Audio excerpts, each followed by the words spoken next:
Have you ever wondered why so many ancient civilizations created mummies? It wasn't because they all believed the same thing. They didn't. But many of them shared one extraordinary idea. Death was not the end. What changed from culture to culture was the way people prepared the dead for what came next. Shall we peek behind the story? The word mummy makes most people think of ancient Egypt. And that's because the Egyptians developed one of the most sophisticated mummification traditions.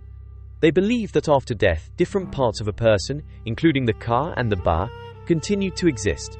For that journey to succeed, the body needed to remain recognizable.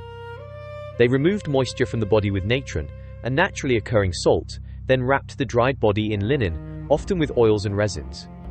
But long before Egypt, others were already preserving the dead. Fancy a deeper look?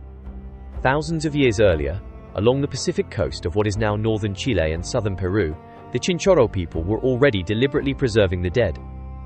In fact, they created one of the earliest known artificial mummification traditions in the world, and the oldest securely recognized in the Americas. Unlike Egypt, however, there is no clear evidence that they did this because they believed in an Egyptian-style afterlife.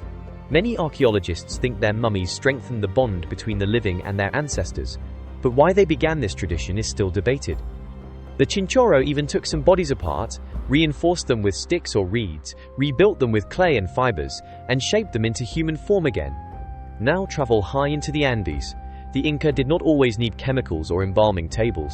Their rulers were treated as continuing members of society, even after death. And children selected for major state religious ceremonies were naturally preserved largely by the extreme cold, dry air and altitude, though recent research suggests that at least one Inca child mummy may also have received deliberate post-mortem treatment.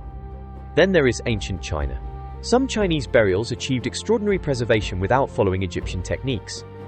During the Han Dynasty, the famous Lady Di still retained soft tissues more than 2,000 years after her death. Her body lay inside nested coffins, sealed deep underground with layers of charcoal and white clay. Researchers believe her extraordinary preservation resulted from an exceptional combination of coffin construction, sealing methods, burial conditions, and the materials placed inside the tomb. So different peoples and different traditions, but behind many of them was the same human hope. That love, identity, memory, or the soul might somehow survive beyond the body.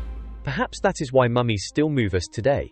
Because they are not only figures from the past, they are a reminder that human beings have always struggled with the same impossible question. What, if anything, survives us?